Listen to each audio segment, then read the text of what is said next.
Fala, meus amigos do canal do Medeiros, sejam muito bem-vindos a mais um vídeo aqui no YouTube para a gente falar sobre o nosso Botafogo, papo reto com o canal do Medeiros, dia 22 de agosto de 2025. Ontem, o Botafogo foi eliminado da Libertadores da América nas oitavas de final pela LDU, Liga de Quito, jogando lá em Quito, na altitude de Quito, perdeu pelo placar de 2-0. Eu já até recebi algumas mensagens de alguns amigos botafoguenses, né? Cadê, Medeiros, no papo reto? Cadê? Eu quero ver você criticar, eu quero ver você falar o que a gente quer ouvir, eu quero ver mesmo você, né? Bom, o papo reto com o canal do Medeiros, o objetivo desse quadro aqui, né? É, é no momento da vitória, no momento da derrota, a gente botar a nossa cara aqui pra gente falar o que a gente tá achando e abrir o espaço aqui pra vocês também, pra vocês comentarem bastante. E eu vou iniciar esse vídeo aqui, né, antes de eu chamar a vinheta, dizendo uma frase que desde o início do ano, você que me acompanha aqui já deve ter ouvido eu falar mais de 5 vezes. O Botafogo está colhendo tudo o que ele plantou. Tudo, tudo. Você já deve ter ouvido eu falar isso por aqui. E a colheita de ontem, a eliminação de ontem, é mais um resultado final de uma plantação. E essa plantação a gente pode chamar de planejamento pífio, erros que aconteceram inclusive alguns em 2024, mas 2024 as coisas deram certo, as coisas encaixaram, só que acharam, né, que 2024 seria algo que aconteceria em todos os anos, sendo que a gente vem alertando que o que aconteceu em 2024 é a exceção. Geralmente o que acontece com a turbulência, falta de planejamento, trocas de treinadores, saídas de vários jogadores do elenco e chegada de vários jogadores novos. O normal é o time demorar para encaixar, o normal é o time oscilar, é normal o time não conseguir uma sequência positiva no primeiro ano. Esse é o normal. A exceção foi exatamente o que aconteceu no ano passado. Quando o Arthur Jorge chega, o time encaixa muito rápido e o Botafogo começa a ganhar praticamente todos os jogos. Aquilo ali foi a exceção, né? E esse ano está exatamente como as coisas geralmente acontecem. Um time que oscila o desempenho, né? Faz um jogo bom, faz um outro jogo ruim, faz o outro jogo péssimo, vem de dois jogos ruins, né? E infelizmente veio a eliminação, né? O torcedor fica muito pé da vida. Ontem eu fiquei realmente muito nervoso. O time do Botafogo não conseguia esboçar nenhum tipo de atitude dentro de campo, né? E a gente sabe que esse time pode mais, né? Mas não está conseguindo, não está conseguindo. E antes da gente culpar aqui jogador A, B ou C, que eu acho que merecem críticas, antes da gente culpar até o treinador, porque eu acho também que ele teve alguns erros de principiante, erros de quem está aprendendo, e é absolutamente normal. O David Ancelotti está começando a carreira agora, ele vai errar bastante, ele está no início da carreira dele. Antes da gente tecer críticas, né, a jogador, treinador, eu acho que nesse momento o John Textor precisa assumir a responsabilidade pelos erros que ele cometeu, sendo bem honesto, sendo bem sincero. No momento da vitória, né, no momento que a gente ganhou, o John Textor recebeu elogios, e receber elogios é sempre muito bom, né? Agora, no momento da crítica, né, desde que ela seja construtiva, a gente tem que saber receber críticas também. E nesse momento, mais do que nunca, a gente precisa alertar para os erros que aconteceram desde o início do ano e que estão resultando aí em eliminações, né? Estão resultando em fora da disputa do Campeonato Brasileiro, e praticamente o que restou para a gente é a Copa do Brasil, que é a única chance de título que a gente tem em 2025, mas eu falei no Twitter e vou repetir para vocês aqui. Eu acho que por tudo que o Botafogo fez nesse ano com planejamento, errou tanto que o Botafogo não merece título nesse ano. Se ganhar a Copa do Brasil, eu vou comemorar muito, todo mundo vai comemorar muito. Se ganhar, tem chances de ganhar, pega o Vasco, depois pega Fluminense ou Bahia e aí pode chegar na final, mas, sinceramente, não merece. Não merece. Por todos os erros, por tudo que fez desde o início do ano, não merece. Ontem, a gente jogou com um lateral esquerdo de zagueiro, improvisado, porque não tem zagueiro disponível no elenco. E a gente jogou com um meio campo de atacante, porque não tinha um centroavante disponível para essa partida. Só esses dois itens já a gente está no dia 22 de agosto, quase terminando o ano já. Só nesses dois itens que eu citei já é um absurdo.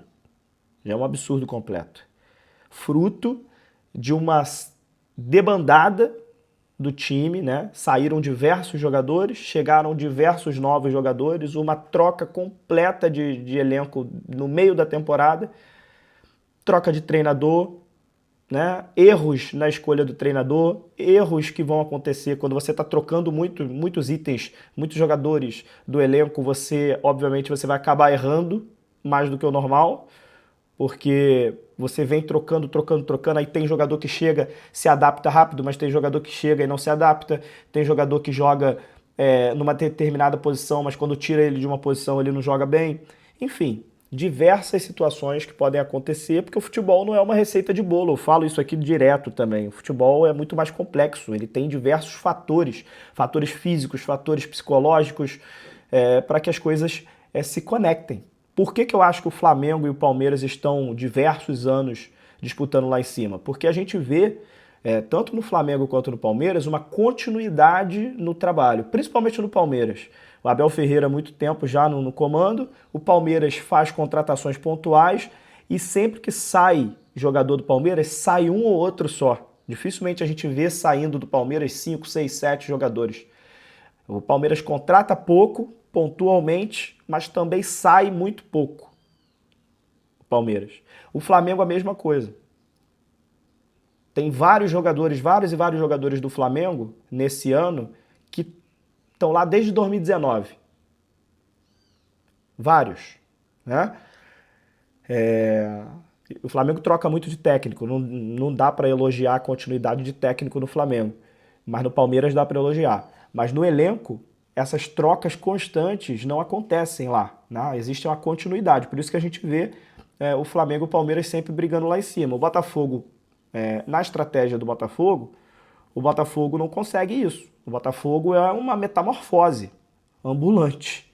Um time que fica se transformando o tempo inteiro, de 6 em 6 meses. A cada janela sai uma leva de jogadores, chega uma leva de jogadores. E é difícil, cara. É difícil.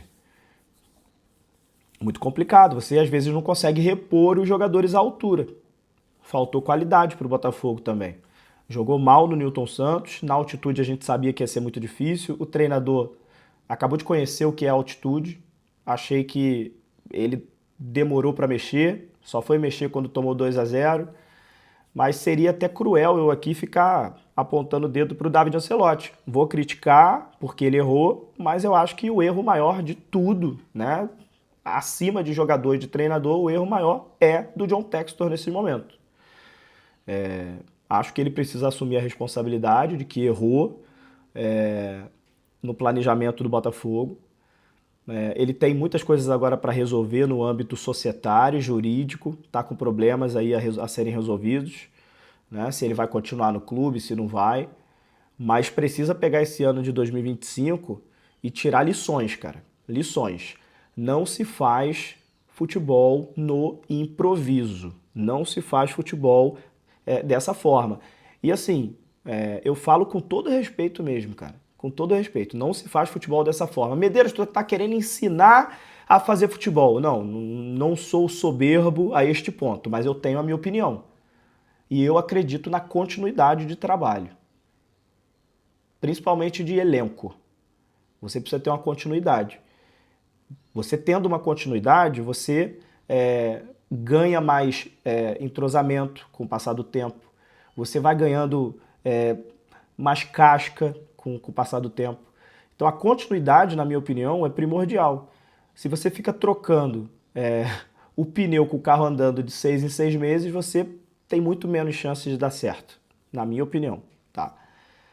E é isso. E a estratégia do Botafogo nesse momento é essa. De 6 em 6 meses a gente sai 10 jogadores, chegam 8. Aí na outra sai 5, chega 9. Complicado. Vai ter ano que vai encaixar, igual aconteceu com o Arthur Jorge, e vai ter ano que não vai dar certo. Não vai encaixar, igual aconteceu com o Renato Paiva esse ano, não encaixou. E agora o David Ancelotti está oscilando porque está no início de trabalho. Tá oscilando, o cara acabou de começar o trabalho dele, tem apenas 10 jogos no comando, tem jogo que ele vai bem, tem jogo que vai mal, fora de casa ele estava até bem, dentro do Newton Santos estava mal, agora pegou a LDU, que é um time experiente, não conseguiu jogar bem os 2 jogos, vai fazer o quê? É isso, totalmente normal a oscilação de um início de trabalho e de um time que não se planejou da forma correta para 2025. Tá? Então o título do vídeo vai ser esse novamente. Eu acho que eu já fiz uns 3 vídeos com esse título. O Botafogo está colhendo tudo o que ele plantou. De novo, eu faço um vídeo com esse título e eu espero que as lições de 2025 sejam aprendidas para em 2026 a gente não cometer os mesmos erros. Tá bom? Um abraço. Acabou que eu nem falei muito do jogo, o jogo foi 2-0 LDU, não tem nem muito o que falar do jogo, o Botafogo não jogou absolutamente nada, com 5 minutos de jogo já estava 1-0, depois no segundo tempo teve um pênalti, né? Toque de mão do Marlon Freitas, enfim, 2-0 LDU, Botafogo eliminado da Libertadores, e agora a gente tem que seguir o nosso caminho, tentar ficar no G6, no G4 do Campeonato Brasileiro e tentar, quem sabe, um título de Copa do Brasil, que para esse ano de 2025, depois de todos os erros que foram cometidos, ganhar o título seria extraordinário, sensacional. Porque, sinceramente, o Botafogo não faz por merecer ganhar nenhum título esse ano. Errou muito e quem erra muito, geralmente não tem como comemorar as coisas. Tá bom? Um abraço, até a próxima, valeu!